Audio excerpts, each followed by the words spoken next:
The Fighter, one of the archetypal classes of D&D. In 5e, the Fighter is an amazing class to pick. It's very sturdy. The vast majority of its abilities either do not have a recharge or come back on a short rest, meaning that it can keep on going and going. You're never gonna tire out a fighter, and that's amazing.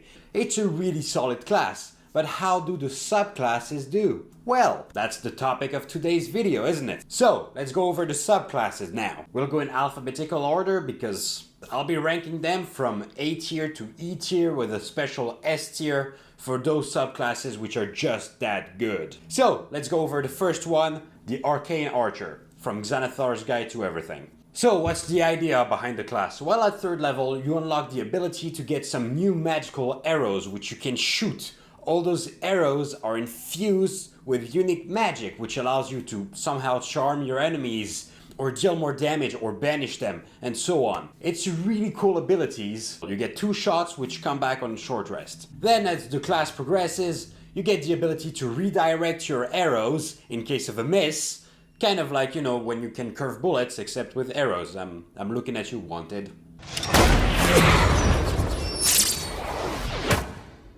Fun fact, curving arrows does work in real life. And then at later levels, you regain an arcane shot every time combat starts and you're out of it. So how is this subclass? Well, the arcane shot idea is real cool, but the big problem is you only get 2 shots per short rest, and that's it.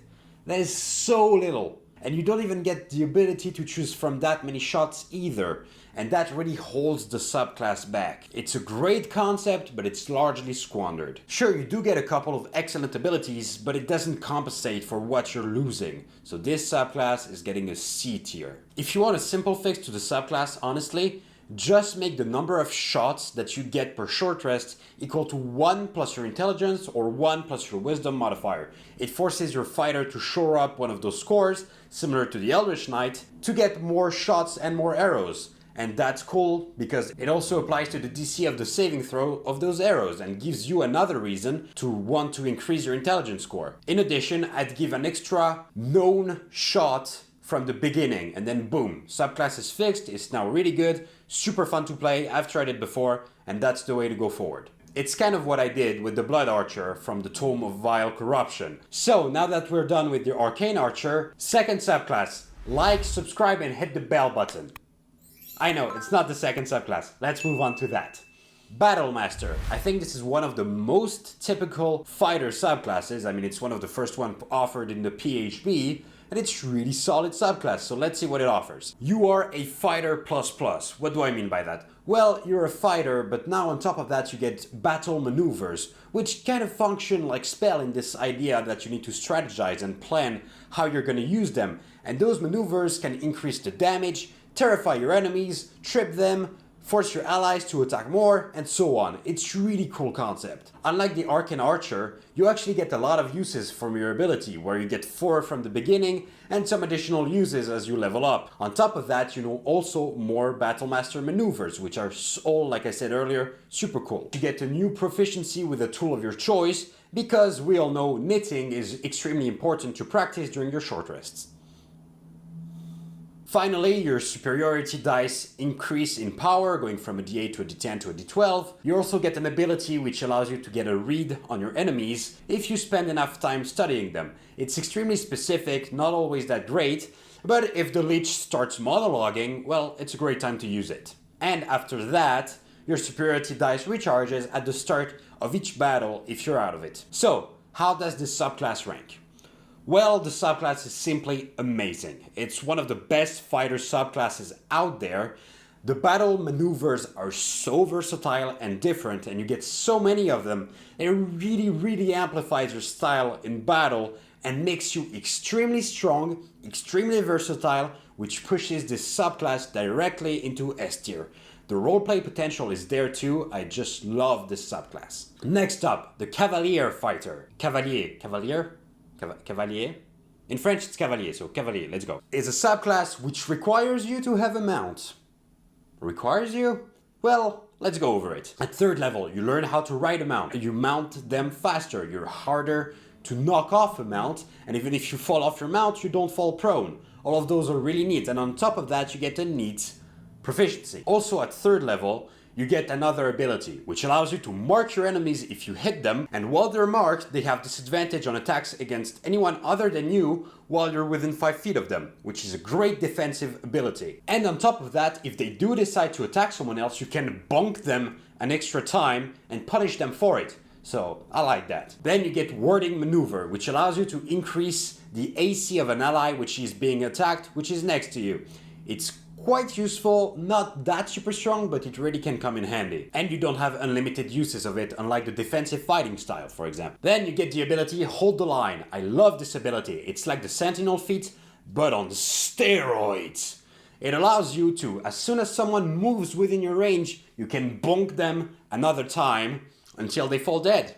It's great. I love this ability. It's really good defensive. That combined with the mark, so they can't leave your range, you can see how the subclass synergizes together. Then after that you get an ability which allows you to charge down your enemies, and fun fact about this ability, it only asks you to move a certain amount of feet, but it doesn't require you to be mounted while you do this movement, meaning that you can perfectly reasonably have a gnome charging down a Tarrasque, and if the Tarrasque failed the strength save, the gnome knocks him over. You know that gnome is taking the juice. And finally, last ability, you get extra reactions, which allows you to smack enemies in the face if they dare move around you. So, how does this subclass do? Probably the best defensive fighter subclass out there. It's extremely good, but it's not on quite the level of a battle master. So, because of that, it gets an A tier, but very solid A tier, borderline S tier. Next up, the Champion Fighter. This is the most straightforward fighter class, and I think that's the reason why Wizards of the Coast gives it for free in the SRD. This subclass allows you to crit more often, jump farther, get better checks on anything which is strength, dex, or con related, although con checks are not that common, so I'm not sure what the purpose of it is, but it's there if you need it. Then you can crit even more often, and finally, with the last ability, you unlock your Wolverine blood and regain health at the start of each of your turns, which is super strong. But overall, how does the subclass do? Well, as you saw, the explanation was super quick. It's not that amazing. The ability to improve your crits is great for multiclassing, as a lot of builds will want this improved critical, but as a single subclass, it's not that strong. It is a solid option though, so it gets a B tier. Next up, the Echo Knight. This is the subclass that was created by Matt Mercer, and it's a really cool and really creative subclass. I really like the ability where you get to manifest an echo, which fights alongside you, and it's kind of like your shadow taken form. Super dope idea, but how does it do? First of all, you can summon a copy of yourself, which is dark and shadowy, as a bonus action around you. Meaning that technically on the battlefield, you're at 2 places at one, which is really cool because you can cover a lot of places. Yeah, that's good. It can also make attack of opportunities for you. Okay, yeah, that's good. You can swap positions with it no matter how far it is from you. Okay, that's really good. And last but not least, it can move in any direction. Any direction. Up is a direction, meaning that the thing can fly. What the hell, man, that's so good! And if that's not enough, it is also not a creature, as I mentioned earlier, meaning that all the spells that target creatures, such as Eldritch Blast, cannot target it.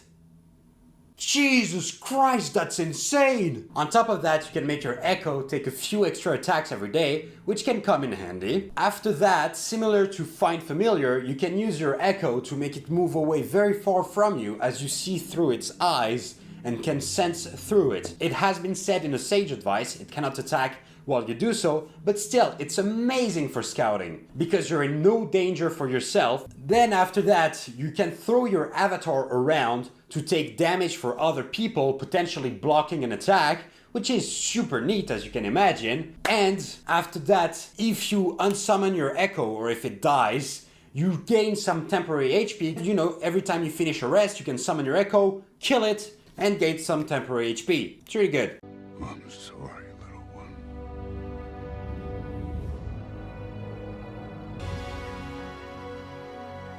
And finally, last ability allows you to summon a second Echo, which fight alongside you with the first Echo, meaning that you cover triple the battlefield. So, How does the subclass fare in total?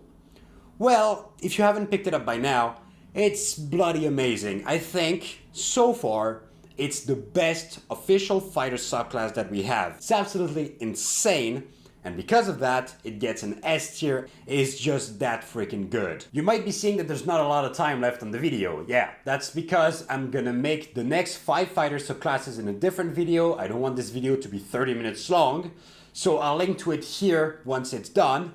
And in the meantime, if you want to subscribe, it's here. If you're already subscribed, I love you. Take care, and I'll see you next time.